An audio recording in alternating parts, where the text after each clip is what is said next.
Hello and welcome guys. Today in this video I'm gonna to show you how to view two sheets side by side in Excel program. So friends, to view two sheets as side by side, firstly open first sheet.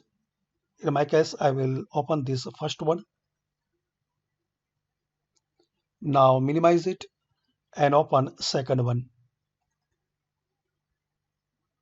Now friends, click on view and here is the option view side by side. So just click on it. So as we can see now, so that's it friends. Now we can see both paper sheet as side by side. And friends, in here you can change. Now friends, in here you can arrange all by tiled horizontal like this one. And also friends, you can view by vertical and cascade.